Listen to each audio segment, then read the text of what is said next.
ಗಾಂಧಿ ಭಾರತ ಅಂತ ಹೇಳಿ ಈಗಾಗಲೇ ತೀರ್ಮಾನ ಆಗಿದೆ. ಸುಮಾರು ಕಡೆ ಎಲ್ಲ ಶಾಸಕರು ಪಕ್ಷ ಎಲ್ಲೆಲ್ಲಿ ನಿವೇಶನಗಳಿದ್ದು ಅವರೆಲ್ಲರೂ ಇದಕ್ಕೆ ಸಿದ್ಧತೆಗಳನ್ನು ಮಾಡಿಕೊಂಡಿದ್ದಾರೆ. ಅದ್ರ ಬಗ್ಗೆ ಉಳಿದಂತದ್ದನ್ನ ಪಕ್ಷದ ಅಧ್ಯಕ್ಷರು ಕಾರ್ಯಾಧ್ಯಕ್ಷರು ಬಗ್ಗೆ ವಿವರಗಳನ್ನ ಕೊಡ್ತಾರೆ.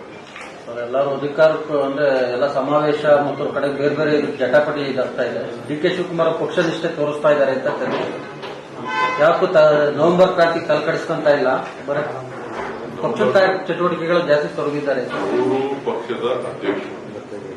ಪಕ್ಷದ ಅಧ್ಯಕ್ಷರಾಗಿ ಪಕ್ಷದಲ್ಲಿರ್ತಕ್ಕಂಥ ಎಲ್ಲರನ್ನೂ ಕೂಡ ಸಮಾನವಾಗಿ ನೋಡಬೇಕಾದಂಥದ್ದು ಅವರ ಕರ್ತವ್ಯ. ಪಕ್ಷದ ಏಳಿಗೆಗೆ, ಪಕ್ಷದ ಚ್ಯುತಿಗೆ ಧಕ್ಕೆ ಬರದೇ ಇರೋ ರೀತಿ ನಡ್ಕೊಳ್ಳುವಂಥದ್ದು ಅವರ ಕೆಲಸ. ಆ ಕೆಲಸವನ್ನು ಅವರು ಮಾಡ್ತಾ ಇದ್ದಾರೆ. ಸೊ ಪಕ್ಷ ಏನ್ ಹೇಳ್ತದೆ ಅದನ್ನ ಅವರು ಕೇಳ್ತಾರೆ. ನವೆಂಬರ್ 15 ಬಗ್ಗೆ ಎಲ್ಲರಿಗೂ ಆಸಕ್ತಿ ಸರ್. ಈಗ ನವೆಂಬರ್ 14ಕ್ಕೆ ಫಲಿತಾಂಶ ಮುಗಿಯುತ್ತೆ ಬಿಆರ್ ಅದು. ಮುಖ್ಯಮಂತ್ರಿಗಳು 15ಕ್ಕೆ ಹೋಗ್ತಾರೆ.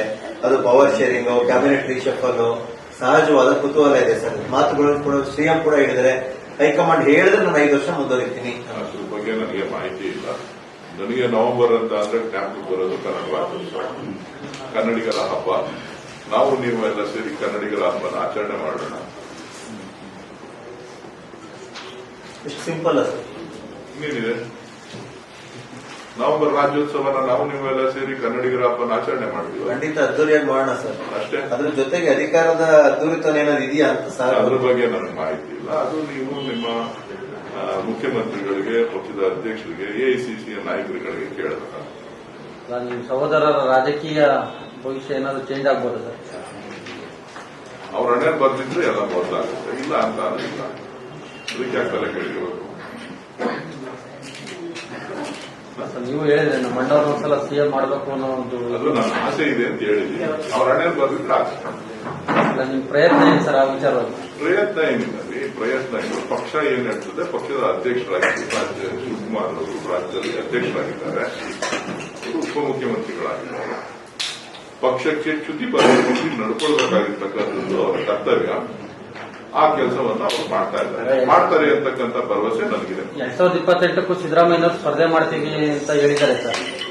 ರಾಜಕಾರಣದಲ್ಲಿ 98 95 ಆದವರು ಕೂಡ ಇನ್ನ ಇದ್ದಾರೆ. ಸೊ ಹಂಗಾಗಿ ಸಿದ್ದರಾಮಯ್ಯನವರು ಸ್ಪರ್ಧೆ ಮಾಡ್ತೀನಿ ಅನ್ನೋದ್ರಲ್ಲಿ ತಪ್ಪೇನಿಲ್ಲ. ಅವ್ರು ನಮ್ಮ ನಾಯಕರು, ಅವ್ರ ನಾಯಕತ್ವದಲ್ಲಿ ನಾವು ಮುಂದಿನ ಚುನಾವಣೆ ಮಾಡ್ತೀವಿ. ಸಿದ್ದರಾಮಯ್ಯನವರ ಅಗತ್ಯತೆ ಇದೆ, ಅನಿವಾರ್ಯತೆನಾ ಅಥವಾ ಅಗತ್ಯತೆನಾ? ಒಬ್ಬ ನಾಯಕನಿಗೆ ಇರಬೇಕಾದಂತ ಎಲ್ಲ ಅವಕಾಶಗಳು ಅವ್ರಿಗಿದೆ. ಜೊತೆಗೆ ಇನ್ನೂ ಅವರು ಗಟ್ಟಿಯಾಗಿ ಎಲ್ಲರಿಗಿನ್ನ ಚೆನ್ನಾಗಿ ಓಡಾಡ್ತಾ ಇದ್ದಾರೆ, ಆರೋಗ್ಯವಾಗಿದ್ದಾರೆ, ಪ್ರತಿನಿತ್ಯ ಕಾರ್ಯಕ್ರಮಗಳನ್ನು ಮಾಡ್ತಾ ಇದ್ದಾರೆ, ಉತ್ತಮವಾದಂತಹ ಆಡಳಿತ ನಡೀತಾ ಇದೆ. ಹಾಗಾಗಿ ಅವರ ನಾಯಕತ್ವದಲ್ಲಿ ನಾವು ಮುಂದೆ ಚುನಾವಣೆ ಎದುರಿಸಿದ್ರೆ ತಪ್ಪೇನೂ ಇಲ್ಲ. ಸರ್, ಮಾಜಿ ಸಚಿವ ರಾಜಣ್ಣವರು ಡಿ.ಕೆ. ಶಿವಕುಮಾರ್ ಅವರು ಮುಖ್ಯಮಂತ್ರಿ ಆದ್ರೆ ಎಲ್ಲ ಕಾಂಗ್ರೆಸ್ ಕಚೇರಿಗೆ ಬೀಗ ಹಾಕುವಂತ ಪರಿಸ್ಥಿತಿ ಬರುತ್ತೆ ಅನ್ನುವಂತ ಮಾತಾಡಿದ್ದಾರೆ. ಗೊತ್ತಿಲ್ಲ, ಅವರು ಹಿರಿಯ ನಾಯಕರಿದ್ದಾರೆ, ಅವರ ಸಲಹೆಗಳನ್ನ ಕೊಡ್ತಾ ಇದ್ದಾರೆ. ಸಲಹೆ ಅಂತ ಸ್ವೀಕರಿಸಿದ್ರೆ ಸರ್ ಅದು ವಿರೋಧ ವಿಧಾನ, ಸೈದ್ಧಾಂತಿಕ ವಿರೋಧ ಇದೆ ಅನ್ನುವಂಥದ್ದು. ಅವರು ಸಲಹೆಗಳನ್ನ ಪಕ್ಷದ ವರಿಷ್ಠರಿಗೆ ತಿಳಿಸ್ತಾ ಇದ್ದಾರೆ. ಅವ್ರು ತಿಳಿಸೋದ್ರಲ್ಲಿ ತಪ್ಪೇನೂ ಇಲ್ಲ. ಅವರ ಅಭಿಪ್ರಾಯಗಳನ್ನ ಮುಕ್ತವಾಗಿ ಮಾಧ್ಯಮಗಳ ಮುಖಾಂತರ ಹೇಳ್ತಾ ಇದ್ರೆ ಸಂತೋಷ. ಇಲ್ಲ ಸರ್, ಅದೇನಂದ್ರೆ 2.5 ವರ್ಷ ಆದ್ಮೇಲೆ ಪವರ್ ಶೇರಿಂಗ್ ಆಗುತ್ತೆ ಅನ್ನೋದು ಕಾಂಗ್ರೆಸ್ ಅಲ್ಲಿ ಚರ್ಚೆ ಇತ್ತು. ಡಿಸಿಎಂ ಆಗಿರುವಂತ ಡಿ.ಕೆ. ಶಿವಕುಮಾರ್ ಅವರು ಮುಖ್ಯಮಂತ್ರಿ ಆಗಬೇಕು ಅನ್ನೋ ಒತ್ತಾಯಗಳು ಇದಾವೆ. ಈ ಸಂದರ್ಭ ಇದು ಹೌದಾ, ಅಥವಾ ಈ ಸಂದರ್ಭದಲ್ಲಿ ಬದಲಾವಣೆ ನಿರೀಕ್ಷೆ ಇದೆಯಾ? ಅದ್ರ ಬಗ್ಗೆ ನನಗೆ ಮಾಹಿತಿ ಇಲ್ಲ. ಸೊ 2.5 ವರ್ಷದ ಪ್ರಶ್ನೆ ಅಲ್ಲ. ಇಲ್ಲಿ ಕಾಂಗ್ರೆಸ್ ಸರ್ಕಾರ ಈ ರಾಜ್ಯದಲ್ಲಿ 5 ವರ್ಷಗಳ ಕಾಲ ಕೆಲಸ ಮಾಡಿ ಅಂತ ಹೇಳಿ 137 ಸ್ಥಾನಗಳನ್ನು ಗಳಿಸಿಕೊಟ್ಟಿದ್ದಾರೆ. ನಾವು ಈಗ 140 ಸ್ಥಾನಗಳಲ್ಲಿ ನಾವು ಇದ್ದೇವೆ, ಪಕ್ಷೇತರರು ಸೇರಿ. ಸೊ ನಾವು ರಾಜ್ಯದ ಜನರ ಹಿತವನ್ನ ಕಾಯಬೇಕು, ಜೊತೆಗೆ ನಾವು ಕೊಟ್ಟಿರುವಂತಹ ಮಾತುಗಳನ್ನ ಉಳಿಸ್ಕೋಬೇಕು. ಸೊ ಆ ಒಂದು ನಿಟ್ಟಿನಲ್ಲಿ ಪಕ್ಷ ಮತ್ತು ಸರ್ಕಾರ ಒಟ್ಟಾಗಿ ಕೆಲಸ ಮಾಡ್ತಾ ಇದೆ. ಸರಿ, ಎಲ್ಲ ಗೊಂದಲ, ಬದಲಾವಣೆ, ನಾಯಕತ್ವ ಬದಲಾವಣೆ, ಅದು ಇದು ಅನ್ನುವಂಥದ್ದು ಆಡಳಿತದ ಮೇಲೆ ಪರಿಣಾಮ ಬೀರ್ತಿದೆ ಅಂತ ಅನಿಸ್ತಿದೆ. ನನಗೆ ಆಡಳಿತ ಮಾಡೋ ಅನುಭವ ಇಲ್ಲ. ನೀವು ಎಂಪಿ ಆಗಿದ್ದವರಲ್ಲ ಸರ್? ನಾನು ಎಂಪಿ ಆಗಿ ನೋಡಿದ್ದೀನಿ. ಆಡಳಿತ ಮಾಡೋದೇ ಬೇರೆ, ಎಂಪಿ ಆಗಿ ಎಂಎಲ್ಎ ಆಗಿರೋದೇ ಬೇರೆ. ಈಗ ಸದ್ಯದ ಆಡಳಿತ ನೋಡಿ ಕಾರ್ಯಕರ್ತರು ತೃಪ್ತರಾಗಿದ್ದಾರೆ ಸರ್, ನೀವು ನೋಡಿದ ಮಟ್ಟಿಗೆ? ಎಲ್ಲರನ್ನೂ ತೃಪ್ತಿಪಡಿಸಕ್ಕಾಗೋದಿಲ್ಲ, ಎಲ್ಲರನ್ನೂ ತೃಪ್ತಿಪಡಿಸ್ಲಿಕ್ಕೆ ಸಾಧ್ಯ ಇಲ್ಲ. ಸೊ ಎಲ್ಲಾ ಸರ್ಕಾರಗಳು ನಡೆದಾಗಲೂ ಕೂಡ ಎಲ್ಲರೂ ಕೂಡ ಒಂದಲ್ಲ ಒಂದು ರೀತಿಯಲ್ಲಿ ಕಾರ್ಯಕರ್ತರಲ್ಲಿ, ನಾಯಕರುಗಳಲ್ಲಿ ಅಸಮಾಧಾನಗಳು ಬೇರೆ ಬೇರೆ ರೀತಿಯಲ್ಲಿ ಅವರ ಕೆಲಸಕ್ಕೆ ಸಂಬಂಧಪಟ್ಟಂತೆ ಬೇರೆ ಬೇರೆ ವಿಚಾರಗಳಲ್ಲಿ ಇರ್ತದೆ. ಆದ್ರೆ ಅದನ್ನು ಸರಿದೂಗಿಸುವಂತಹ ಕೆಲಸ ಪಕ್ಷ ಮತ್ತು ನಾಯಕತ್ವ ಮಾಡ್ಕೊಂಡು ಹೋಗ್ಬೇಕು. ಶಾಸಕರುಗಳು ಸಚಿವ ಸ್ಥಾನದ ಆಕಾಂಕ್ಷಿಗಳಿದ್ದಾರೆ, ನಮ್ಮ ಶ್ರಮ ಪ್ರತಿಫಲ ಬೇಕು ಅಂತಾರೆ. ಅದು ಕೇವಲ ಶಾಸಕರು ಮಾತ್ರ ಅಲ್ಲ, ಡಿ ಕೆ ಶಿವಕುಮಾರ್ ಅವರು ಇರ್ಬೋದಲ್ಲ ಸರ್, ಶ್ರಮಕ್ಕೆ ತಕ್ಕ ಪ್ರತಿಫಲವನ್ನು ಬಯಸ್ತಾ ಇರ್ಬೋದು. ಅದ್ರ ಬಗ್ಗೆ ನನಗೆ ಮಾಹಿತಿ ಇಲ್ಲ. ಡಿ ಕೆ ಶಿವಕುಮಾರ್ ಅವ್ರ ಬಗ್ಗೆ ಬೇರೆ ಶಾಸಕರು ಕೇಳೋದು ತಪ್ಪೇನಿಲ್ಲ.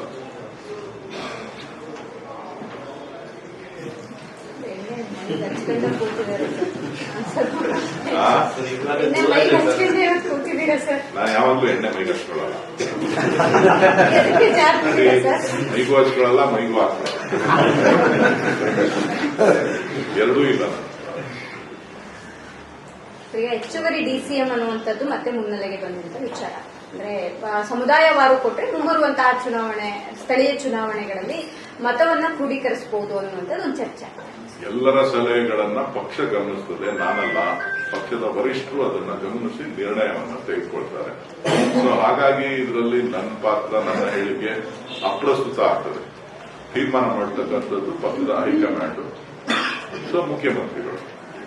ಆರ್ಎಸ್ಎಸ್ ವಿಚಾರವಾಗಿ ಆರ್ಎಸ್ಎಸ್ ವಿಚಾರವಾಗಿ ತಡೆಯಾಜ್ಞೆ ಕೊಟ್ಟಿತ್ತು ಸರ್, ಸರ್ಕಾರ ತಡೆ ಹಿಡಿದಿತ್ತು. ಅದಕ್ಕೆ ಕೋರ್ಟ್ ತಡೆ ಕೊಟ್ಟಿದೆ. ಆ ತರ ನಿರ್ಧಾರ ಮಾಡಕ್ ಬರೋದಿಲ್ಲ, ಎಲ್ಲರಿಗೂ ಮುಕ್ತ ಅವಕಾಶವನ್ನ ಕೊಡಬೇಕು ಸರ್ಕಾರಿ ಜಾಗಗಳಲ್ಲಿ ಅಂತ ಒಂದು ತಡೆ. ಆರ್ಎಸ್ಎಸ್ ಅವರ ಪಥಸಂಚಲನ ವಿಚಾರ ಏನಿದೆ, ಪಥಸಂಚಲನ ಮಾಡಲಿಕ್ಕೆ ಯಾರು ವಿರೋಧ ಇಲ್ಲ. ಅವರು ದೊಣ್ಣೆ ಹಿಡ್ಕೊಂಡು ಮಾಡ್ತಾರಲ್ಲ, ಅದ್ರ ಬಗ್ಗೆ ವಿರೋಧ ಇದೆ ಅಷ್ಟೇ. ಆ ದೊಣ್ಣೆ ಹಿಡ್ಕೊಂಡು ಮಾಡ್ತಕ್ಕಂಥ ಸಂಸ್ಕೃತಿಯನ್ನ ಹಿಂದಿನ ಕಾಲದಲ್ಲಿ ಏನೋ ಸರಿ ಅಂತ ತಿಳ್ಬೋದು. ಆದ್ರೆ ಬೇರೆಯವರು ಅದೇ ತರ ಲಾಠಿ ಹಿಡ್ಕೊಂಡು ಓಡಾಡುವಂತ ಸಂದರ್ಭದಲ್ಲಿ ನೀವು ಬೇರೆಯವ್ರಿಗೂ ಅವಕಾಶ ಕೊಡ್ತೀರಾ ಅಂತಕ್ಕಂಥದ್ದು ಇವತ್ತಿನ ಪ್ರಶ್ನೆ. ಆ ಪ್ರಶ್ನೆಗೆ ಇವತ್ತು ತಾವು ಕೂಡ ಸರಿಯಾದ ರೀತಿಯಲ್ಲಿ ಚಿಂತನೆಗಳನ್ನ ಮಾಡಬೇಕು. ಈಗ ಆರ್ಎಸ್ಎಸ್ ಪಥಸಂಚಲನ ಮಾಡ್ತಾ ಇದೆ ಅನ್ನೋದ್ರ ಬಗ್ಗೆ, ಪಥಸಂಚಲನ ಮಾಡಬೇಕು ಅನ್ನೋದ್ರ ಬಗ್ಗೆ ಅಥವಾ ಇದು ಯಾರು ವಿರೋಧ ಮಾಡ್ತಾ ಇಲ್ಲ. ಮಾಡುವಂತ ಸಂದರ್ಭದಲ್ಲಿ ಲಾಠಿ ಹಿಡ್ಕೊಂಡು ಪಥಸಂಚಲನ ಮಾಡತಕ್ಕಂಥದ್ದು ಅವಕಾಶ ಇದೆಯಾ? ಸೊ ಬೇರೆ ಸಮುದಾಯಗಳು ಅದನ್ನೇ ಮಾಡಿದ್ರೆ, ಬೇರೆ ಸಂಘಟನೆಗಳು ಅದನ್ನೇ ಮಾಡಿದ್ರೆ ಆಗ ಏನಾಗುತ್ತೆ ಅನ್ನೋದನ್ನ ಚಿಂತನೆ ಮಾಡಬೇಕಾದಂತ ಕಾಲ. ಆ ವಿಚಾರಗಳು ಇವತ್ತು ಚರ್ಚೆ ನಡೀತಾ ಇದೆ. ಅದ್ರ ಬಗ್ಗೆ ಸ್ಪಷ್ಟನೆಯನ್ನ ಕೊಡಬೇಕು. ಈಗ ಅವತ್ತು ಚಡ್ಡಿ ಹಾಕೋತಾ ಇದ್ರು, ಈಗ ಪ್ಯಾಂಟ್ ಹಾಕೋತಾ ಇದ್ದಾರೆ.